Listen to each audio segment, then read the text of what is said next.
Welcome back, friends.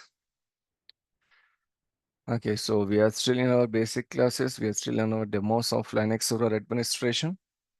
Fine. So let us try to go there and explore some more basics of our Linux servers. So what we know about Linux servers till now, like, it is a operating system, like any other Windows or Mac operating system. Hmm? And what is the major purpose of this operating system? The major purpose of this operating system is to make a interface between the user and the hardware. Like all the other operating system, Linux is also OS that works as interface between a user and a hardware. Okay. But every OS is designed for a purpose, and every OS has some advantages or disadvantages, right? Or let's say better features are compared to other operating system, maybe a bit less features. Okay. So if you go with your Windows servers, we have options like process management, security, backup and recovery. We can run applications there. We can allow users to connect to this particular Windows servers. And the same options are available in our Linux server. We can provide security for our data. We can provide security for applications. We can run applications. We can provide, backup. And we can allow users to connect to this particular server from remote locations. So see, theoretically or technically, things will look same. But when we talk about security, where security is better, that is what we need to understand. When we talk about users connections, where more users can be connected. When you talk about backup and recovery, how fast we can take backup, how quickly we can take backup, how better we can take backup. So these are the things we need to consider. Now we need to compare these two operating systems. So we need to comparison of this Windows Server operating system and the Linux Server operating system. Hands down, Linux Server operating system is better in all the aspects, performance wise, okay, protection wise, like security from hacking and security from your virus, taking backup, running any sort of application, okay, connecting, allowing connections from hundreds and thousands of people at the same time. So when you go and see any way, any scenario, okay, any feature of your server operating system, Linux is always having the upper hand compared to the Windows Server operating system. But remember, I told you, Windows Server operating system has some special features, special services like Active Directory, for which it is the most famous. Active Directory is the most famous service we have in our Windows Server operating system. Okay, fine. I hope you are comfortable with the operating system use and operating system types, and you know what exactly is the difference between a Windows operating system and a Linux operating system. Okay, so all these things we have seen. Now see here, friends, there are certain operating systems which can be categorized in this way. Single user multitasking operating system, multi-user multitasking operating system. So if you go back in history, initially we used to have a OS like single user, single task operating system. Single user means only one person can connect. Single task means he can do only one particular task. Single user and single task operating system. But in today's time, can we imagine a OS where only one user can connect and who can do only one task? Absolutely no, right? At least we need a OS where a single user can connect, but he can do multitask. He or she can do multitasking there. Take the example of your Windows 10 or Windows 11. One person can connect to your laptop or desktop, but how many tasks they can perform at the same time? A PowerPoint presentation can be open here, a MS Word file can be open there, a YouTube video can be running there. Okay, you can download something at the same time. That is a multitask, right? So now we need multitask operating systems. So the client operating systems are majorly single user operating system, but it has a multitasking capabilities here. But coming to our servers, in servers, what we have? In servers, we have multi-user capabilities as well as multitasking capabilities. I repeat, multi-user and multitasking. Whether it is Windows servers or Linux servers, both are multi-user and multitasking. But the problem with Windows servers are the multi-user capability is restricted there. Windows are completely commercial, right? So multi-user tasking is restricted. If you want to go with many multi-user connection at the same time, you have to take a separate license for that.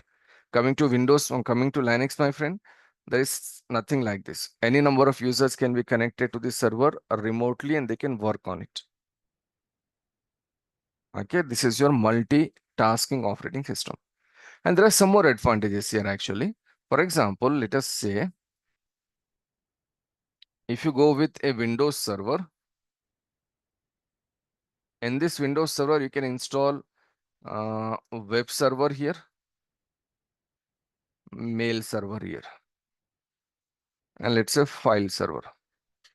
Just for knowledge, I'm installing three, and just for a particular scenario, I'm installing three services inside this server: web server, mail server, and a file server. But remember one thing, you may not see this scenario anywhere. Because for a web server, they will take one physical machine. For a mail server, they will take another machine. And for file server, they will take another machine. Okay. Now let us imagine couple of services or three services are running in this particular server, and the operating system we are using here is our Windows operating system. Now, when you do some changes in the mails configuration, you know what happens? Windows operating system will ask you to reboot your server. Rebooting a server is a very common thing, my friend, in Windows servers. So when I say reboot means I'm restarting the server, right? So what I did, I make some changes in the mail server configuration. I have updated something or upgraded something. So it will ask me to reboot the server. So when I reboot the server, people who are connected to my mail server, they are disconnected for some time. People who are connected to the web application, they are disconnected. People who are connected to the file server, they are disconnected. All these people are disconnected, right? At least for couple of minutes, the server will go down and the connections will be disconnected. After a couple of minutes, again the connections will be established. But again, there is a downtime here. There is a problem. There is a down. Okay. Like I said, the best practice is in one server, only one service should be there. So imagine there is no web server here and there is no file server. Only mail server is running. But still, if you update or upgrade your mail server, again, you know what happens? The server will reboot. Your Windows server will reboot.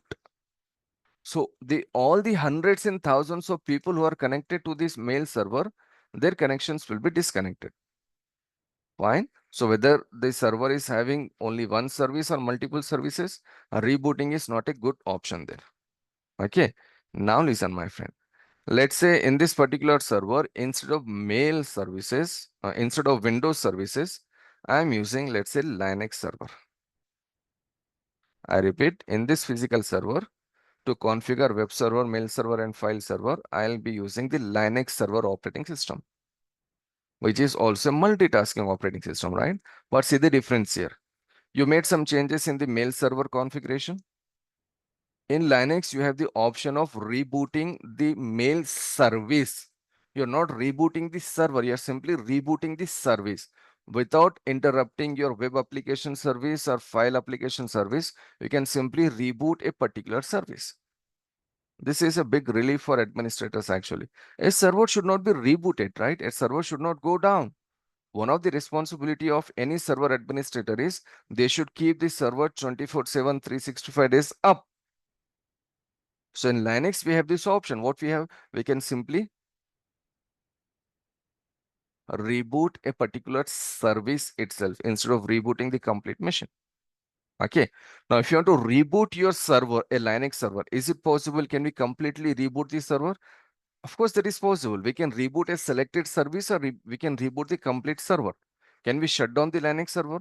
Of course, that is also possible, right? Server operating system will have the option of going down, shutting down. Okay, so if you're shutting down a server with a particular plan, then it is much better. Unnecessary server should not reboot or unnecessary server should not go down. So if you want to do some maintenance work or if you want to do some upgrading part, if you are making changes in your server hardware, whatever the reason it can be. If you have decided to bring your server down, you will plan actually. You're suddenly not bringing the server down. So if you want to bring a server down, first of all, you will make sure the backup servers are up and running. So if the backup servers are running, the traffic can be redirected to those backup servers. Now you can bring down this server and you can do all the things what you have planned for. Okay. So the shutting down of the server is possible in Windows as well as in Linux. Maintenance work is there in Windows as well as in Linux. But when the server is running 24/7, suddenly it should not be rebooted. Okay, so that is a possibility in our Windows server. This is very rare in Linux server. We have an option by using which we can simply reboot a particular service. Clear? So Windows is multi-user, multitask, but compared to Linux, it is not that much better. Compared to Linux, it will consume more resources. So at the end of the day, we have to use our resources, right? We have to use our hardware to run our operating system. So if multiple users are connected to Windows servers, it will consume more resources and you need a lot of hardware there. Okay, so overall, Linux server is having upper hand in this particular scenario also. Done? Now, operating system can be categorized into graphical user interface or character line interface or command line interface. GUI or CLI. Like, we are using Windows client from day one, right? For last 2 years, 5 years, 10 years, 15 years. I'm not sure for how many years you're using the laptop or a desktop. From day one, you're using a Windows client operating system. So Windows client operating systems are graphical user interface. What are these OS? These are graphical user interface operating systems. Graphical user interface operating systems are more easier to use. Friends, when you go with the server side, graphics is possible. In Linux also graphics are possible. But you never see a person who is a Linux administrator and that person is using graphics to configure the Linux server. 99% cases we will go with commands only. And every administrator today who is working on commands on a Linux server, when he started learning the Linux server, he was not so comfortable using commands. Initially, we will not feel that much, easiness or that much comfort in using commands here because we are used to graphical user operating systems, right? We are used to the graphical user operating system. Okay. But the point you need to remember here is Linux servers can be configured completely on CLI as well as we have the option of GUI. So most of the operating systems that we have in market have the option of CLI as well as GUI. When you go with a router or a switch or a firewall, there also we have the operating system. Especially like if you talk about a company like Cisco or Juniper, these companies will provide you all these devices, routers, switches, firewalls. So in routers, switches, firewalls also we have the operating system, which is actually CLI. But the same operating system can be configured in GUI also. It is actually for business purpose. It is a market demand. They simply cannot provide you OS only in one way. Okay, so remember, CLI is much better in security wise. CLI is much better for the configuration because if you make any mistake, there itself it will show you what exactly is the mistake and what you can do to rectify this particular mistake.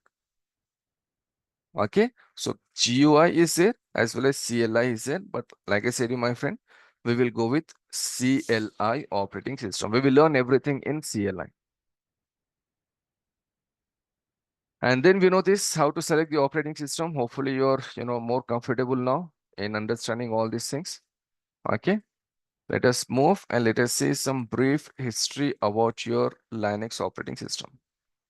See, if you go in history, you can see Windows Server operating system or Windows operating systems came in early 1990s.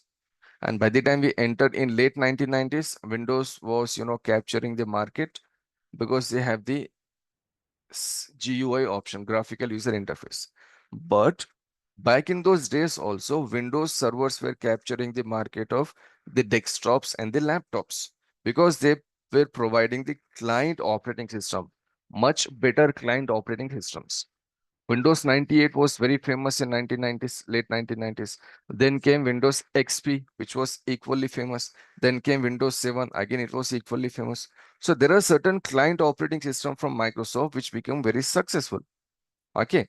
But before actually Microsoft came or before the Linux server operating system came, there was something called Unix operating system. Normally people say Unix, Linux. They just try to say in one sentence like Unix, Linux. But my friend, Unix is different, Linux is different.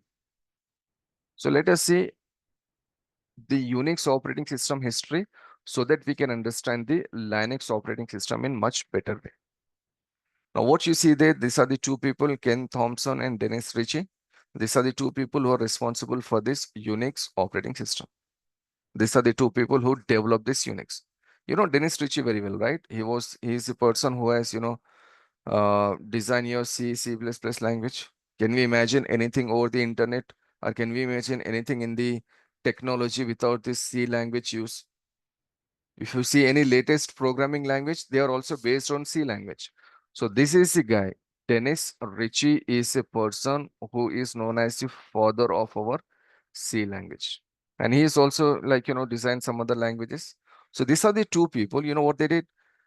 In the year 1996, in AT&T and Bell Labs, they have designed Unix source code. Listen carefully, friends. It's a very simple history and very, simple story here. It helps us in understanding the concept of Linux in much better way, actually. Okay. So listen carefully. In 1996, like I said, Dennis Ritchie and Ken Thompson, they have designed the Unix source code. It is something like a formula using which you can create your own operating system. Okay, so back in those days, 1996, 1960s, and early 1970s, how many computers were there? How many servers were there? First of all, there was no internet back in those days. So hardly we used to see some companies using some computers. Okay, but maybe there are 10 computers overall across the globe, or maybe 10,000 computers back in those days across the globe. We cannot run a computer or a server without a OS, right? So these two people have designed this source code, and they said by using this source code, you can design a operating system. You can develop a operating system. Source code is the most important part of any operating system. It is something like a formula. It is something like a formula to make a particular product. If you talk about Hyderabad, in Hyderabad, there is something called biryani, which is quite famous, right? Because there is a formula in Hyderabad they use, or there is a method they use to make this particular biryani. So formula or source code is something that can help you in designing or redesigning something. So these two people have designed the source code of Unix, and they said you can take this and you can create your own operating system. You can develop your own operating system. Initially, these people have, distributed the source code freely with many people, or many, universities and companies and all those things. But, later, after some time, these people, AT&T and people, have decided that this source code is not free. They started selling the source code.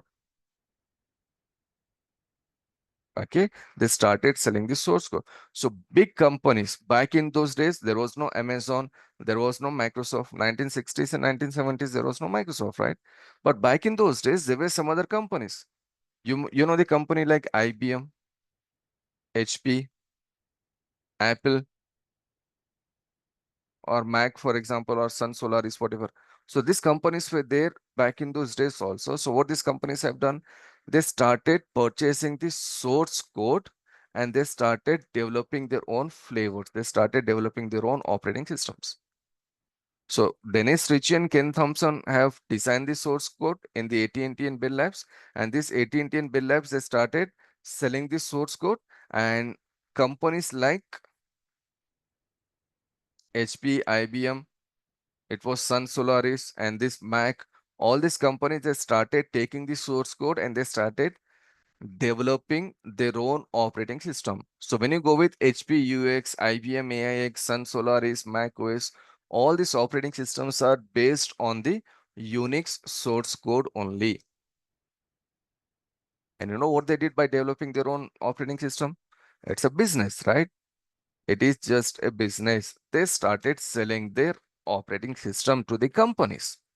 So 1970s and 1980s was the time when this HP, IBM, Sun Solaris, they started making lot of profit because they have designed their operating system and they are selling that operating system. And if you want to use the technology, you have to use the software, right? Without software, we cannot use the technology.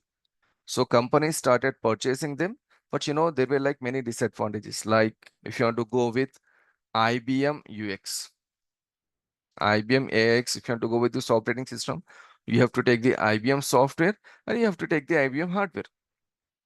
These were the limitations.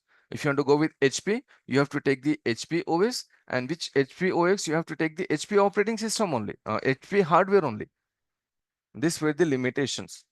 Hardware and software we used to purchase, our companies used to purchase from the same company. Let's say I have a business in 1970s or 1980s. I have to take the HP hardware and then the HP server operating system. Then I have to run the application or store the data or whatever. But within few years, this becomes such a big issue across the globe that, companies, when a new company is starting their business, or maybe the business is already established and companies wants to move into the technology, it was not easy for them because it was very costly. Companies used to spend, millions and millions of dollars back in those days only. Okay, it was very difficult. But this was a scenario in 1970s and up to mid 1980s, or let's say late 1980s. So these were the companies. As of now, there is no, these softwares are not available. There is no HP UX, there is no IBM AX, there is no Solaris. If they are available, maybe like 2-3% companies are using these softwares. Mac OS is still there, but still, the number of companies which are using Mac OS is, let's say, 2%, 3%. Why? Because, operating system, if you want to use Mac, then you have to take the hardware also from Mac. So there are many conditions and there are many limitations. So overall, their market came down. But why the market came down? Let us see now. There was a moment somewhere in late 1980s. That moment was known as Free Software Foundation Movement. FSF, Free Software Foundation Movement. You know what this movement has done? They said, okay, we want to use the application, we want to use the software, we want to connect to the technology, but a common person or a small company cannot afford to pay thousands of dollars to IBM or HP just to run and just to test something. So these people said like, okay, this is becoming too difficult for anyone to use the technology. So they started this movement, and in this moment, they have designed a operating system with the name GNU operating system, GNU operating system.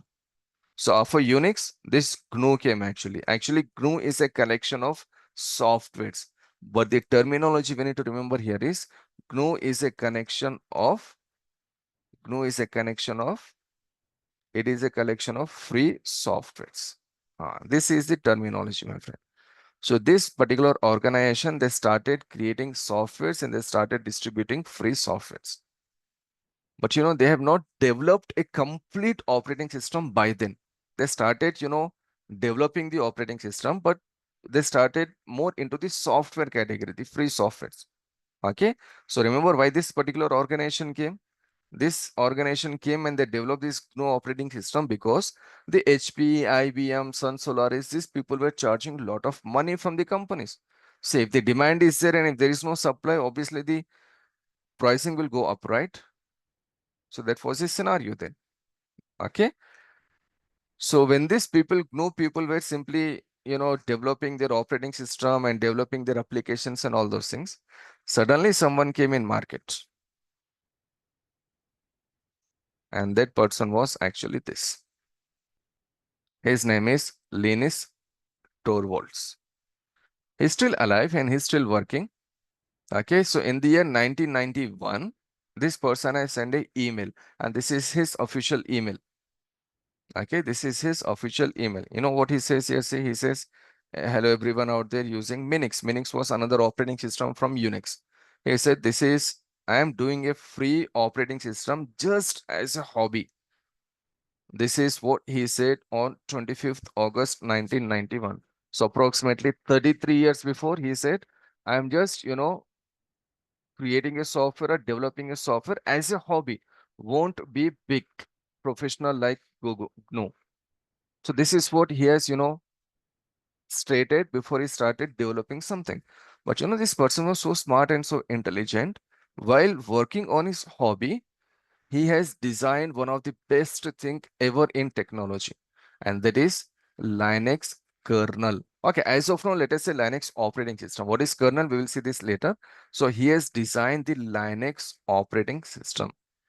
He just started as a hobby, but like I said, his grip on the hardware and his grip on the software was so good that he has designed something which has changed the structure of the internet, which has changed the structure of the technology. He has simply designed the Linux operating system. But by the time he has designed this, remember this particular organization, Free Software Foundation, they already designed this GNU, which was working as free. So this person, what he has decided, he said, okay, I have already decided the operating system. I have already developed the operating system, which is similar to Unix. It's not completely like Unix, which is similar to Unix. He has obviously taken some ideas from Unix, but he has designed his own operating system. And he said, okay, I am offering this operating system for free. What he said? He said, I am offering this operating system for free. I'm offering the source code for free. Now, if you go and see the history, Unix people also started offering this source code for free. Later on, they started selling it, right? But you know what this guy did? He said, no, I'm offering this source code for free only in one condition. And that condition is you can take my source code, you can develop your operating system, and you should provide the operating system free to the clients, free to the users. I repeat, he has designed a very useful kernel, like something like a formula, and he said this is a formula using which you can create a full-fledged operating system. I am providing this formula for free for you, and what you should do, you should take this, and if you want to develop the operating system by using this formula, develop the operating system. But the condition here is, like, I'm not charging anything from you, you should not charge anything from the other person, you should not charge anything from the other user. That was his condition. And then later he has given the name to this as Linux or Linux. Now you know from where the name Linux came. His name is Linus, Linus. And what is the operating system? Linux, Linux. Okay. So his name is Linus Torvalds. He is the guy who has designed the formula of your Linux operating system. And who took this formula? Let me just show you who took this formula. These people took this formula. Red Hat people took the formula, Debian people took the formula, SUSE people took the formula. As of now, if you go to the market and if you do survey, there are some thousands of Linux distributions available. What is the meaning of distribution? Distribution means a company, okay, that is offering the Linux server operating system. A company that is offering the Linux server operating system. So there are some thousands of distributions available. All these distributions have taken the formula for that person Linux Torvalds, and they have started developing their own operating system. So Red Hat came with their Red Hat Linux. Debian came with Debian Linux, Ubuntu Linux. SUSE came with OpenSUSE Linux. Okay, Microsoft people came with Azure Linux, Oracle Linux, Oracle. Amazon people came with Amazon Linux. So all these companies, they started distributing, they started developing their own operating system and distributing their own operating system. But are they developing and distributing this operating system for free? Of course, yes. They are developing and distributing these operating systems for free because they pose the condition, right? Can they use the Linus Torvalds formula and can they create a operating system? Can they design the operating system and can they sell it? No, because if they have to take the Linus Torvalds formula, they have to take the permission from him. So when they take the permission from him, they have to they have to agree for the terms and conditions, right? So they cannot agree for the terms and conditions and they cannot break the terms and conditions. Okay, so there will be some law available there, so they can be prosecuted under that particular law. So the scenario here is They have taken the formula from Linux servers and they are distributing the operating system. So today, in your company, if there are 4,000 servers available, my friend, and all the 4,000 servers, you may see a Red Hat Linux operating system or the Ubuntu operating system, and you have not paid even a single rupee for that particular operating system. You can simply download the operating system and you can simply install the operating system on all the hundreds and thousands of servers and you can use it. This is the story, my friend. This is the way the Linux operating system came, and this is the reason why it is free of use, free of cost. Got it? It all started with the Unix, then came with the free software foundation, and then came with this Linux. And in Linux, we have the free uses. It is your open source operating system as well as it is your free operating system. Now, the big question here is, if it is free, how these companies are working actually? They are not NGOs, right? They may provide you free operating system for some time. Like, Windows is completely commercial, but still they will provide their product for free for 180 days. You can use a Windows Server operating system for 180 days for free, but then you have to pay the license. But coming to Red Hat or Ubuntu, you're not paying any money for 180 days or 180 years also. But still, how these companies are surviving there? Without getting benefits or without getting profit, they cannot survive, right? It is a business. So how these companies are surviving? By paying everything free up, by providing everything free? See, the operating system is free. The use of operating system is free. But my friend, operating system is something that is a collection of hundreds and thousands or even millions of files and documents and all those things, right? Everything should be working together and everything is working perfectly, then only the OS is working perfectly. So in case if there is any problem in your Red Hat Linux server operating system, and in case if you want to take this support from the Red Hat team, who else knows better about the Red Hat operating system than the Red Hat team, right? So if you want to take this support from them, then you know what you have to do, friends? Then you have to pay money. Downloading, installing, and using of Red Hat Linux operating system is free. But if you want to take this support, you have to pay money and you have to take this support. There they are getting money and there they are running the business. Okay. See here, friends, this is your company. And let's say in this company, there are totally 500 servers. 500 servers is something like a medium level company, not a big company. And to manage these 500 servers, maybe they need, 500 administrators, or it can be a bit less, or it can be more. So how many admins they need? They need totally 500 admins. So when this company already have the 500 administrators, the Linux administrators, do they really need to take support from the Red Hat people? Answer is yes. Although the company is having hundreds of administrators, but still, no administrator can claim that they can do everything on this server. They can troubleshoot everything on this server. No. Most of the things will be done by the administrators themselves. But, there are certain cases where troubleshooting or updating or migration, these are the things which are very critical actually. So there are certain cases where this company have to take the support of the Red Hat team. Although they have their own administrators working for them 24/7 from different locations, working on different services, but still they have to take this support from the Red Hat team. So this is the way they are getting their money. This is the way they are getting they're running their business.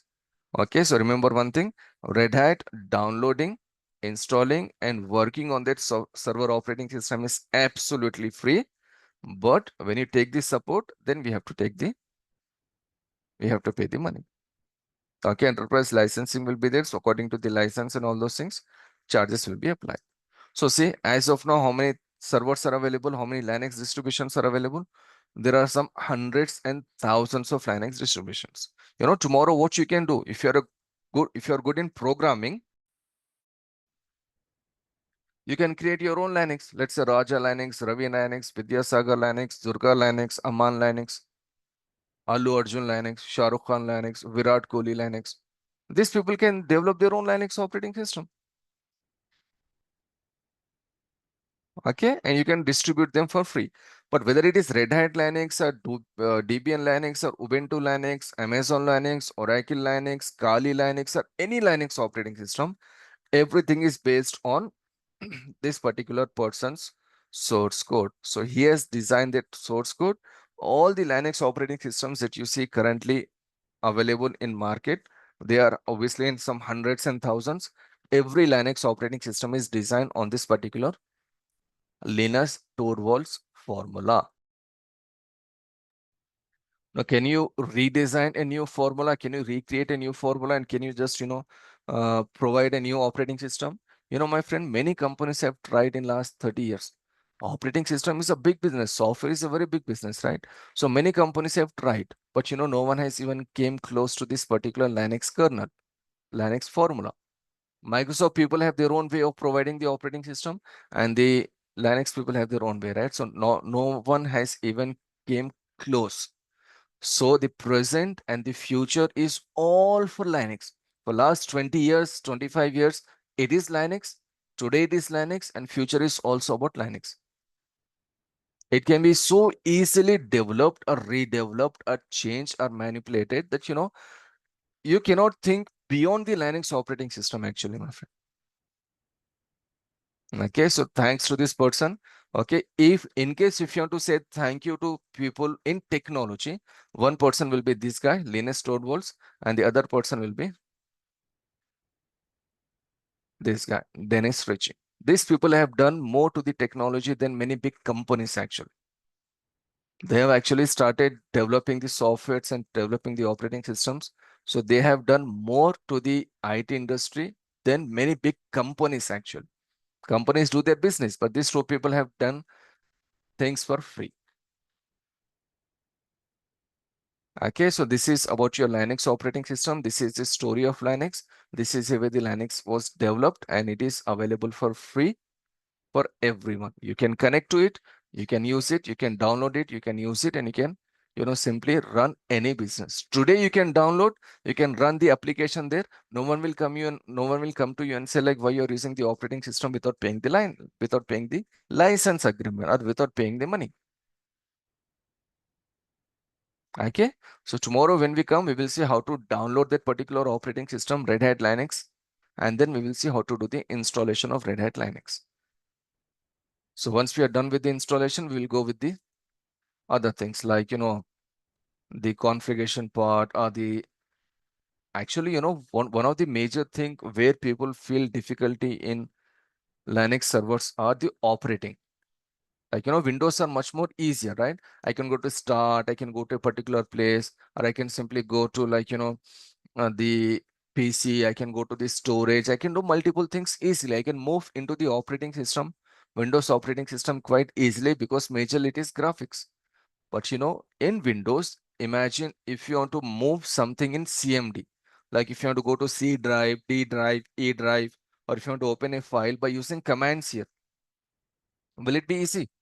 Of course, no, right? So people will face difficulty in Linux because they feel like everything is commands.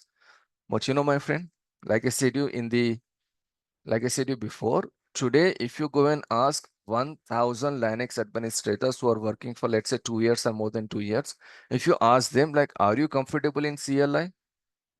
They will say 100% they are comfortable in CLI.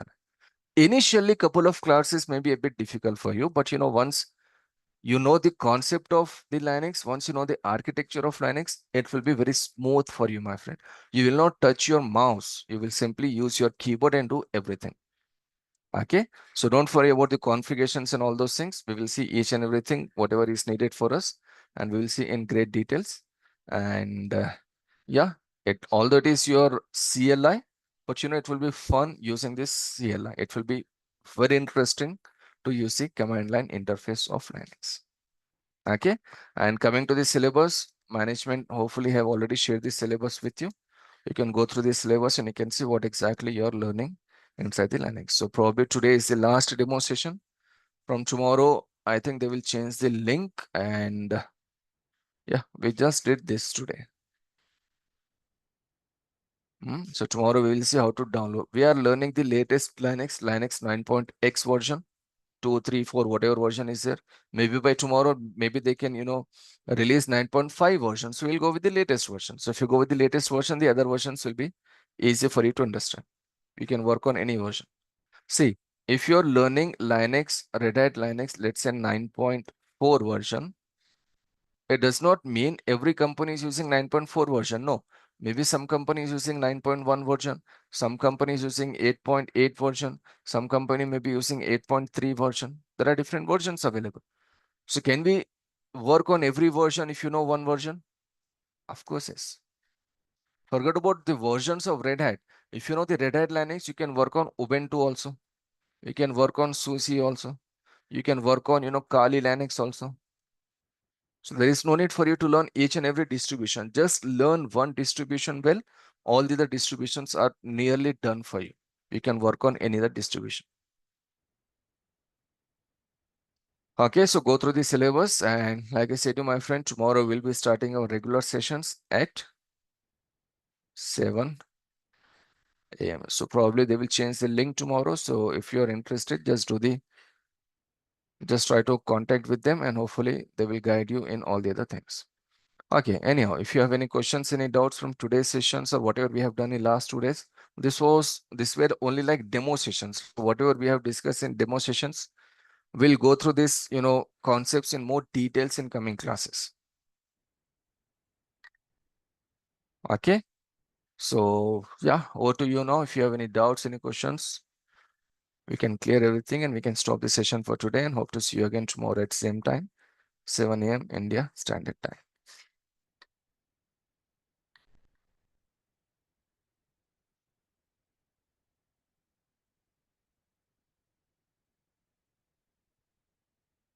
Okay, so before we go, I just want to say one thing.